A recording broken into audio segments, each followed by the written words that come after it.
जो लोग आज के काम को कल पर टालते हैं वे आगे चलकर मुश्किलों का सामना करते हैं। आचार्य चाणक्य के अनुसार आलसी व्यक्ति सदैव अच्छे अवसरों से हाथ धो बैठता है और दूसरे लोग इसका लाभ उठाकर आगे बढ़ जाते हैं। आलसी व्यक्ति को धन की देवी लक्ष्मी जी का भी आशीर्वाद प्राप्त नहीं होता है। जो लोग स्वच्छता के नियमों का पालन करते हैं उन्हें लक्ष्मी जी अपना आशीर्वाद अवश्य प्रदान करती हैं। लक्ष्मी जी को स्वच्छता अधिक प्रिय है। जहां स्वच्छता का ध्यान रखा जाता है उस स्थान को लक्ष्मी जी कभी छोड़कर नहीं जाती हैं।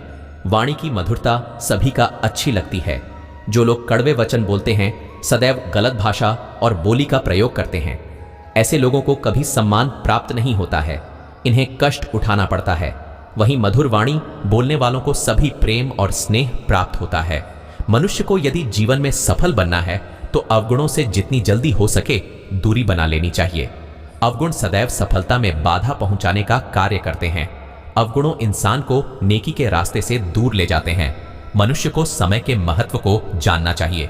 जो लोग समय के महत्व को नहीं जानते हैं वे जीवन में कभी भी सफल नहीं हो पाते हैं। समय पर जो अपने कामों को पूर्ण करता है उसे लक्ष्मी जी का विशेष आशीर्वाद प्राप्त होता है।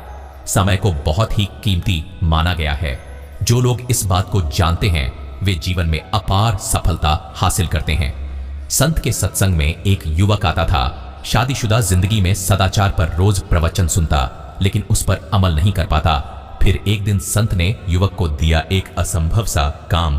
आमतौर पर लोग कभी कभी ज्ञान की बातें सुनते हैं और भूल जाते हैं, लेकिन जो लोग नियमित रूप से ज्ञान की बातें सुनते हैं, पढ़ते हैं, उनके जीवन में धीरे धीरे ही सही लेकिन सकारात्मक परिवर्तन अवश्य आता है। यदि आपको लगता है कि ज्ञान की बातें आप अपने जीवन में नहीं उतार सकते हैं या इन बातों को जीवन में लागू कर पाना संभव नहीं है, तो एक प्रेरक कहानी है। इस कहानी में संत ने एक युवक को समझाया है कि किस प्रकार ज्ञान की बातों को जीवन उतारा जा सकता है और किस प्रकार इन बातों का असर होता है। तो चलिए शुरू करते हैं। ये है कहानी। एक संत के आश्रम में प्रतिदिन शाम को भक्तों की भीड़ होती थी, क्योंकि उनके प्रवचनों से जीवन का सही दिशा बोध प्राप्त होता था। संत की वाणी में गजब का जादू था। उनके शब्द श्रोता के दिल में उतर जाते थे। एक युवक प्रतिदिन संत का प्रवचन सुनता था। एक दिन जब प्रवचन समाप्त हो गए तो वह संत के पास गया और बोला, महाराज, मैं काफी दिनों से आपके प्रवचन सुन रहा हूं, किंतु यहां से जाने के बाद मैं अपने गृहस्थ जीवन में वैसा सदाचरण नहीं कर पाता जैसा यहां से सुनकर जाता हूं। इससे सत्संग के महत्व पर शंका भी होने लगती है। बताइए मैं क्या करूं? संत ने युवक को बांस की एक टोकरी देते हुए उसमें पानी भरकर लाने के लिए कहा। युवक टोकरी में जल भरने में असफल रहा। संत ने यह कार्य निरंतर जारी रखने के लिए कहा। युवक प्रतिदिन टोकरी में जल भरने का प्रयास करता किंतु सफल नहीं हो पाता। कुछ दिनों बाद संत ने उससे पूछा, इतने दिनों से टोकरी में लगातार जल डालने से क्या टोकरी में कोई फर्क नजर आया? युवक बोला, एक फर्क जरूर नजर आया है।